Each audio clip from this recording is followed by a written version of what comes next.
Do you ever wonder in life where you would be today if you had said yes to more things? Well, I'm not your typical TED speaker.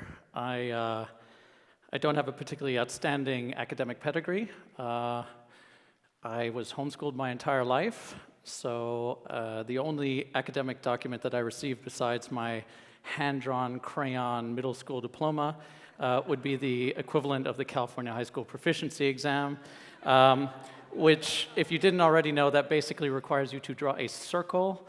An oval shape also qualifies for graduation. I also don't have any particularly amazing life achievement or academic achievement. I haven't created a low-cost early pancreatic cancer diagnosis like Jack and Draka. I did once drive from LA to New York in 38 hours with my mother, nonstop, and survived, which was good. But what I am good at is saying this word, the word yes.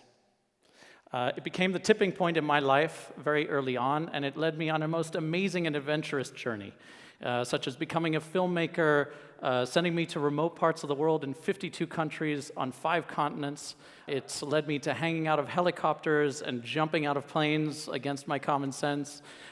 It led me to working in technology alongside some of the greatest minds who are shaping the future for us. And it may have led to 1 or 2 romantic evenings along the way, which is always a plus. There was a time in my life when I was a young actor, and my absolute favorite thing in the entire world was improvisation. I loved it because, 1, I didn't have to memorize lines, which was really good for me because I was quite lazy, and 2, it allowed total freedom in creativity. There's only one rule, and that is the rule of never deny.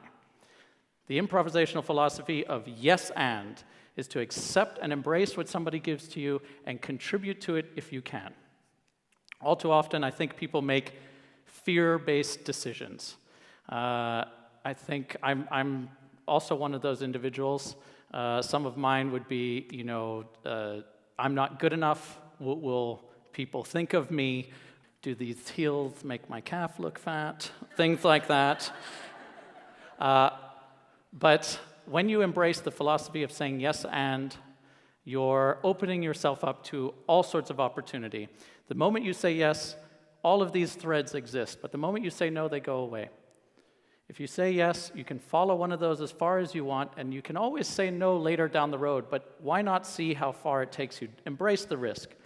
I think the best thing, this is some of the adventures that I went on, but one of the best memes that I could say describes this philosophy is the less you care what other people think, the happier you'll be.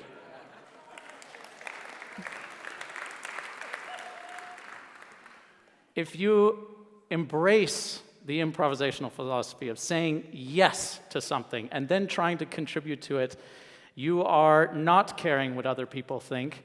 You are taking the risk for yourself, and the fact is you will probably surprise yourself and succeed. What is the tipping point in this behavior?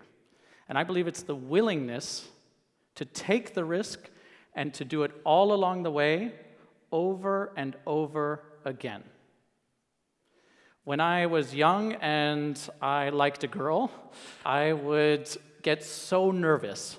My heart would pound, my hand would shake, I would have an infestation of butterflies find their home inside my stomach.